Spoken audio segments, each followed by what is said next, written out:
Hey guys, it's Ashley aka Sparky and welcome to my February 2016 wrap-up video. I read a lot of books in the month of February, very happy with that, especially because now I'm going to be kind of taking a break from reading so fast. Having that really high-speed reading month I think is very helpful because that means that I can kind of slow down without worrying about not meeting my reading goal for the year. I just feel like I'm loving the books, loving reading this much, loving absorbing stories and getting lost in them as much as I am, but I think I also need to focus on some other aspects of my life to help with my general happiness, we'll say. So I'm going to be focusing on those other areas. I am still going to be blogging and booktubing and everything though, so never fear, more booktube videos will be here. So I'm just going to dive right into it with the books that I read in the month of February. And the first book that I read in February was Apollo by George O'Connor. This is the 8th book in the Olympians series by him, and this is a series of graphic novels about the Olympian Greek gods, including Hades, and so it's going to be a full series of I think 13 or 14. And so I'm really looking forward to the complete set. It's really cool. You can see just like a little bit of it. This is a part of Medusa, and so when the whole series is complete, the spine is gonna like have Medusa all across, spanning the spine. So I'm really looking forward to when the final book gets released. I think it's going to be real cool looking. I ended up giving this graphic novel 5 stars because I really enjoyed the way that George dived into Apollo. He really told a lot of different parts of Apollo and Apollo's personality, his different stories and stuff. Some of the other graphic novels from this series I've given like 3 stars because they haven't really gone into much detail about the god. Like the one for Hades was really just about the story of Hades and Persephone, which was a really big letdown. I really wanted to know more about him besides just that myth that everybody knows about. But this was great. It was very all-encompassing, and the tool he used to dive into Apollo's personality and history was very interesting because he used the muses, the Greek muses, so the muse of comedy, the muse of tragedy, the muse of poetry, all the different muses were telling a different story of Apollo, which was really cool because depending on the muse you got, it would change the way the story was told. So the muse of tragedy told the story in a very somber way, whereas the muse of epic poems told it in a very in metaphors and in rhyming and stuff. So it was all very, very different. The dialogue itself of the story was very cool, and it's pretty clear that George O'Connor has done his research and really tried to study not only the myths themselves and the various literatures, but also the way they were interpreted, not only back then in that ancient Greek time and how they were perceived then, but also how they may have been diluted over the years. And it's really interesting to see the fruition of his studies in this graphic novel. It's also very self-referential. It references other editions or other volumes of the series. So it references some stuff from the Athena edition, some stuff from the Zeus edition. Lots of different things are referenced here. It's one of my favorites of the series so far, and I very much enjoyed it. If you're looking for a different way to read Greek mythology, or you're just very into ancient Greek and are looking to kind of change it up, this is a really good outlet for that, so I would recommend reading this series. The next book I read in February was Longbourn by Jo Baker. This was a bit of a letdown, honestly. I only gave this book 2 stars because where I do think that Jo was really good at mimicking Jane Austen's writing style and dialect and word choice, I really did feel like I was reading Jane Austen's actual words a lot of times. I just think she focused on the wrong parts of the story. I really wanted to hear more about the goings-on of Longbourn itself from Sarah, the servant's point of view, but instead it really just, she kind of created her own drama, like her own storyline and stuff relating to Sarah. So Sarah had a little bit of a mystery she had to solve and some love interests and stuff, which was nice. It was cool to see, you know, other characters from the Pride and Prejudice universe fleshed out, but I was just expecting something different out of this, and it was a bit predictable, to be honest. The mystery, so to speak, that was surrounding Sarah and what Sarah was trying to figure out. I had figured it out long before the end of the book. I just was a little bit disappointed in the direction of the story. Not to say that she took too many liberties with the story. It's not that. I think that it just maybe wasn't the right way to go when writing a book about Longbourn, but that's just my opinion.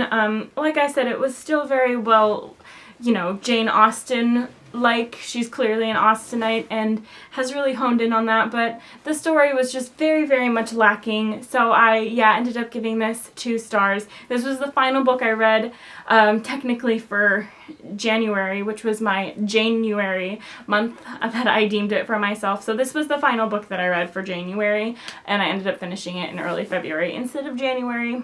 Whoops. The next book I read in February was The Sacred Lies of Minnow Bly by Stephanie Oakes, and this was a phenomenal book. I lent it from the library, and I'm hating that I did that because I really wish I had my own copy to reread and highlight and everything. I gave this book 5 stars. I have nothing bad to say about this book. It was phenomenal. It's a story of Minnow who comes from a religious cult that is living out in the woods, but then a violent tragedy occurs and a fire starts in the cult that she was living in the woods, and she flees, and when she flees to the city, she ends up getting picked up and taken to jail and then taken to prison. And I won't say why, because the whole big part, well, one of the whole big parts of the book is figuring out what exactly she did. And even though the very first page of the book is her getting picked up by the police, you don't find out the events leading up to it or why she did it or what exactly she did until maybe 3/4 of the book. And then you don't find out about the tragedy that happened in the cult and how it actually occurred until the very end of the book. So it's very plot twisty, very interesting, and Minnow is amazing as a main character. She is curious and naive, but that doesn't make her weak, and it doesn't make her not smart. As soon as she experiences something in the world, she really picks up on it quickly, including humor and sarcasm and history and science. She picks up on all of it very fast. She just has never been exposed to it before, so never had the opportunity to learn any of those things because the cult that she was in was really old school. It was like Pilgrim style old school, so she just never was exposed to anything. But it brought up a lot of interesting points about the dangers of religion and sometimes about the necessities of religion and the optimistic and good parts of religion. So it was a very interesting motif, a very interesting expose on that. It was a little bit biased towards anti-religion, I would say, just because Minnow is discovering a life without religion, so by nature it's going to be a bit anti-religion, but I never read a young adult book with that theme before, so that was incredibly interesting, very cool to read, and full of great other characters. Her doctor was very interesting, a great dynamic between the two of them, interesting relationship and trust building, and Angel, her cellmate, oh my god, one of the best friendships I've ever read. My god, that friendship was so diverse and two-sided and continuously changing, but not in a bad way. They very much supported each other, and it was healthy. It was a healthy yet challenging relationship, and I'm so happy with that friendship. You could just read it for the friendship of Minnow and Angel, really. So yeah, it was really awesome. It's picks up right from page 1. I mean, the start of the book just really hooks you in and continues to hook you in. It shifts between past and present tense, which is good because it keeps you from being bored of the book. So yeah, it was really amazing. Like I said, a full 5 stars. I'll definitely be rereading it and recommending it to everybody because it has everything you could ever want out of a book, honestly, in my opinion. And it's kind of big, but you don't even realize that it's big because you go through it so fast. The 4th book I read was Lola and the Boy Next Door by Stephanie Perkins, which I read on ebook, and I don't have my Kindle with me, so I can't show you the cover of that book. Needless to say, it is a very popular YA book, so I'm sure you've all seen the cover before and are very familiar with it. I ended up giving this book 3 stars because I just was a bit let down by this. I felt like Lola was a bit contrived in her peculiarity and in her uniqueness. I just felt like I liked her interests and her style and her character. I liked it, but it was just too exaggerated. And I know that's Lola. She's an exaggerated sort of person, but I just didn't quite believe it and was just a bit disappointed in her character. I just think she was more of a caricature, and if she had been a little bit more grounded and less like head in the clouds, I think that I probably would have liked her a bit more. But as it was, it felt like she was just this sort of dream of a character who loved wigs and making big expensive costumes and poor decision making skills. So she just didn't feel quite real to me. I did, however, like Cricket. Cricket was great. He had real issues to resolve, and not even like problems in life, but just interior inner struggles that were I found very wonderful to read. He was a great boy.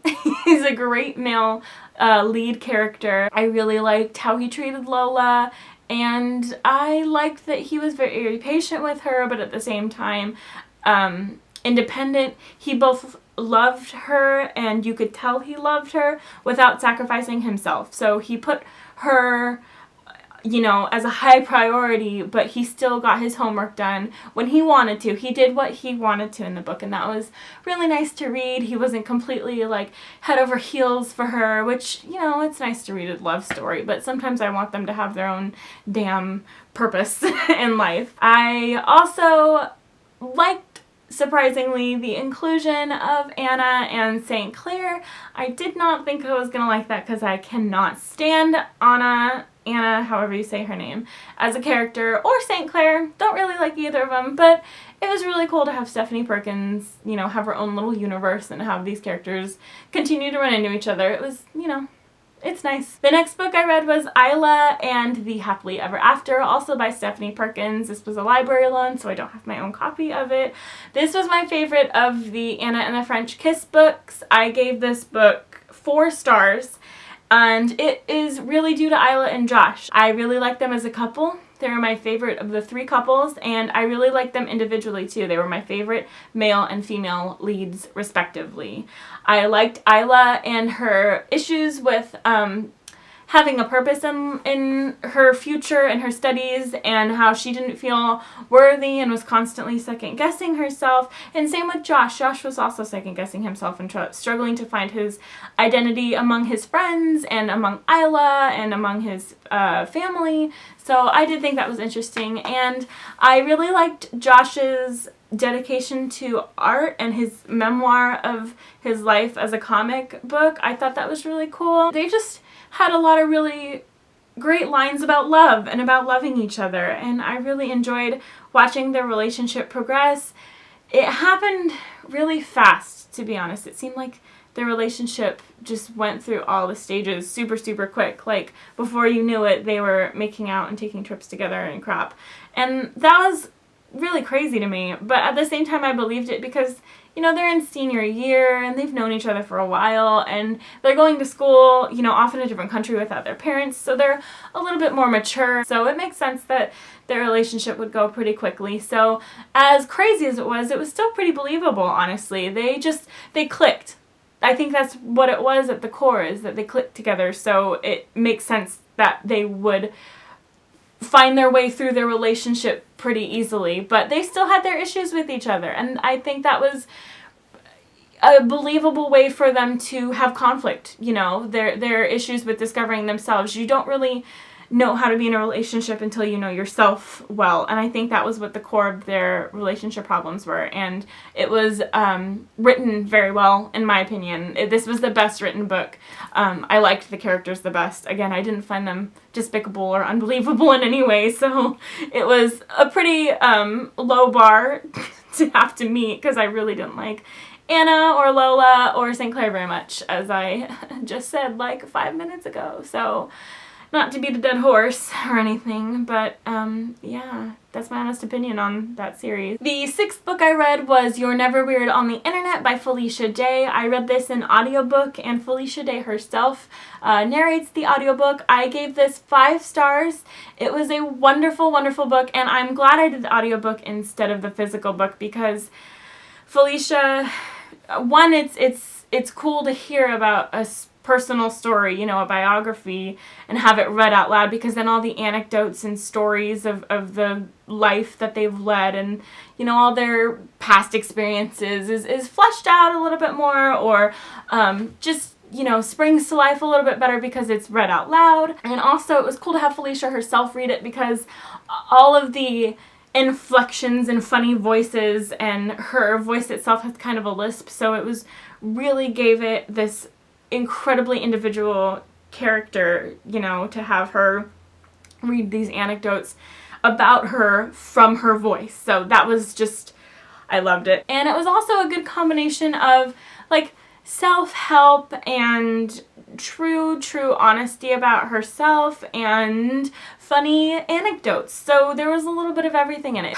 So a dumb thing just happened, and my cat just got in here and knocked both of my lights down for this video. So I apologize for the change in color, but what can you do? Cats will be cats. The next book I read was Fangirl by Rainbow Rowell, and this was my second book by Rainbow Rowell I've read. The first one was Eleanor and Park, and I ended up giving this book a 3 out of 5 stars. I really wanted to give this book a full 5 stars, but I anticipated that actually, because I knew what it was about and I knew how many people loved this book. And hello, it's a book about fangirls, and so I thought, oh my god, she's gonna understand me. This is gonna be a book about me. But it wasn't, and it really just fell flat, and I'm so disappointed by that. I feel like all it focused on was on fan fiction, and where I understand that that was Kath's, you know, way of obsessing and loving and expressing her Simon Snow side of herself. I just feel like this was an opportunity to talk about other aspects of being a fangirl. And if you have a fangirl main character, you should use the opportunity to talk about her blogging and her rereading of things and her connecting with other people and going to conventions. But none of that was talked about. And I get that it was because Kath is a fan fiction writer, but I don't know, that just was a little bit disappointing to me that those other aspects weren't gone into detail. I did like her relationship with her dad. I thought that was very interesting with his mental illness and his mental issues, and I liked how she struggled with determining if maybe she had those issues too, and how to go away from him while not worrying about if he's healthy and being taken care of and safe, and trying to live her own life but still kind of parenting her dad. That's something I can definitely sort of relate to. And I also really loved Levi. I'll be honest, I basically read this book for Levi. He was so adorable and cute. He was just so sweet to Kath, and I really liked everything he had to say to her, and I really liked how he always had a smile, ready and willing to give to anybody, but also knew how to talk about the deep stuff. He was very protective of those people he loved, and he had some issues of his own, but he was just a very happy, very likable character. The way that he loved Kath was so admirable and adorable. I didn't necessarily like their relationship because I felt like it was a bit predictable with the whole her swooning over him thing because he is so gorgeous and paying attention to her, but I feel like every line she delivered to Levi about her awkward and shy romantic tendencies was completely predictable, which was again very disappointing, but that didn't detract from my love for Levi at all. Anytime he was in a scene and anytime he spoke, I really loved it and looked forward to it, so he was probably my favorite aspect of the book. My least favorite aspect of the book had to be the Simon Snow parts of the book, because after every chapter there was like an excerpt from a Simon Snow book or from one of Kath's fan fictions about Simon Snow, and I think that was done to relate Kath to Simon Snow, like to parallel their lives, but it never really worked in my opinion. Every one of the excerpts that was chosen kind of just fell flat. It was like, well, what does this have to do with Kath? Like, there were maybe 1 or 2 that related to Kath pretty well, but other than that, they just felt disjointed and unnecessary. Especially now knowing that Carry On, which is the fan fiction that Kath is writing, is an actual book now. So if you knew that you were going to make a book, why did you put little pieces of it in the Fangirl book? The only reason I can think of is to build up anticipation for the actual Carry On physical novel, but I don't know, it just seems a little bit strange to me and it just didn't work for me. I ended up giving it 3 stars. Again, I just wanted more out of it, and I mean, I enjoyed it. Again, that's why I gave it 3 stars, is because it was very likable, really cute, very fluffy, very nice. A lot of interesting, you know, dualities in it, but definitely not worth the 4 or 5 stars in my opinion. And the last book I read was Ghost World by Daniel Clowes. This is a graphic novel, and I ended up giving this a 1.5 stars. I was technically rereading this book, but the first time I read it was in college about 4 years ago, and I don't remember any of it, which should have been the first sign because it was not memorable the first time I read it. But I reread it because I'm trying to get back into graphic novels, and upon rereading it, I realized how much of a douchey story this is, because basically what it's about are these 2 girlfriends going through life, going through their town, and shit-talking people all over town. And I get that it's supposed to be some sort of commentary on society. I think it's supposed to be talking about how, like, we go through life and encounter people and think these terrible things about them, and this book was supposed to be somebody actually saying the terrible things in their mind, but that didn't stop them from being assholes. And it just felt like a super snobby, hipstery book. And honestly, it seemed like a story that did not need to be told in a graphic novel. Like, the point of graphic novels are the panels and the dialogues and the artwork. And it just did not seem necessary for this to be in a graphic novel at all. I'm pretty sure this is turned into a movie, so maybe I'll give that a try and maybe I'll like it more, but I don't know, the whole concept just seems so just egotistical, and like I said, it was kind of an asshole of a book. I don't know how else to say that, but the book was a jerk. If you're looking to read interesting graphic novels, avoid this one. I also met Pierce Brown in the month of February, which was super awesome. I was planning a trip up to Washington with my husband, and as we were packing, I happened to be on Instagram just like browsing through my feed and saw that Pierce Brown was doing a book tour, and he was going to be in Beaver, Oregon the same day we were driving through Beaverton, Oregon. Needless to say, we adjusted our driving schedules to revolve around said meeting of Pierce Brown, and he was so amazing. He was interesting and funny and smart and witty and charming and handsome, and he smelled really good, so that was really fun. And he also read an excerpt from Morning Star, and he signed our books, and so that was really cool, and we got to meet him. And so that was a really big highlight of the month of February for me. And that's it. That was my month in books in February. And subscribe if you want to see more videos. Leave feedback, or if you have any comments or feelings about the books that I talked about today, please let me know and we can talk about them. I am also on Tumblr and Goodreads and Instagram, and there will be links to those down below also. Happy reading!